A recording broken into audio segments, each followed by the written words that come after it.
Hi. For this assignment, I interviewed my boss, Rodrigo Bartolome. Bartolome currently works at HISPA and has a podcast in which he gives aid for interviews as well as writing tips for your resumes.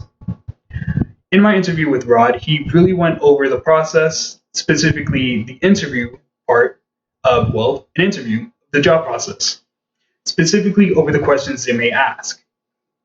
Most likely, when you go to an interview, they're going to ask you hard questions. Typically, these questions are: is this your first choice of a job? Where do you see yourself in 30 years? When's the soonest we could expect you to start working? Questions like these, which really place you on the spot and make you think whether or not you're actually fit out. What Rod says is to pick obvious and simple answers, as these are the most effective. Say, for example, you're working at Microsoft and they ask you, is this your first choice? Is Microsoft your first choice? You should not rant about Google afterwards, because then Microsoft is going to think that you don't want to work at Microsoft, you want to work at Google. It's just so happens that Microsoft is either closer, takes less to get to, something. It doesn't matter. You basically goofed up your interview by speaking about Google and Microsoft. The simple and easy answer is to say, yes, Microsoft is my first choice. Because at that point, you're basically telling the interviewer that you want to work at this company. Say, for example, where do you see yourself in 30 years? You don't want to say retired or having fun somewhere else, working at another company. You want to say, I want to stay working here. This is the company I want to stay at. 30 years from now, I plan to still be working here, doing better than I already am, having X amount of projects done, getting X amount of funds for the company. Because it once again shows you want to work at this company.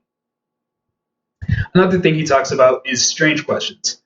By strange questions, I don't mean things like, are you allergic to whatever, or is Friday your best day to work, or something like that. I mean questions like, how would you move Mount Fuji to New York?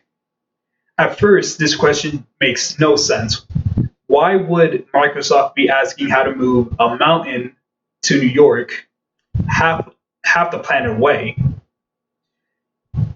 Honestly, if you get that question, your first instinct might be to say, huh? Or just look strangely at the interviewer.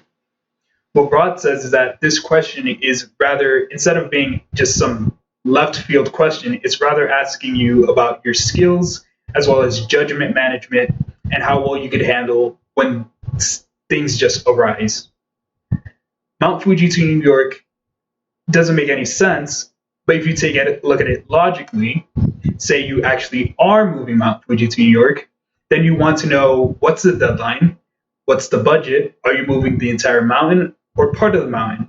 Can you technically claim a location is Mount Fuji in New York? What this does is it shows the interviewer you could work when any situation arises. It doesn't matter if it's broken code, leaky roof, something else. You know how to move Mount Fuji to New York, so any other problems should be simple compared to that. He also really goes over this idea that you are the CEO of you. In my case, I am the CEO of Reynaldo Incorporated, a great computing company which is the leading edge of admin administrations. As I'm the CEO of this amazing company that's the head of admin administrations, I'm going to head over to Google and try to get them to hire me. Obviously, I'm no CEO, but if I go in there with the confidence of a CEO, the interview will go much more smoothly, I'll make less mistakes. More importantly, it'll show that I'm CEO material. If a company sees I'm CEO material, while they aren't going to give me the CEO position, they will be more likely to give me a position. And it's really that mindset that he really wants us to change. He doesn't want us to go into a job interview thinking that we're barely at the mark, that we're on the mark, that we're almost what they need, or that we just meet the criteria. Instead, he wants us to think that we're above that we're this great company, this great CEO, we're already successful, we already know what we're doing, and we're going to nail this interview. Because if we walk in there thinking, I don't know what's going on, He's asking weird questions. I don't want to work here. I want to work at Google, not Microsoft. We're not going to get the job. But if we walk in there with that CEO attitude, being the owner of this great company that is ourselves, we're going to get the job. It's going to go amazing.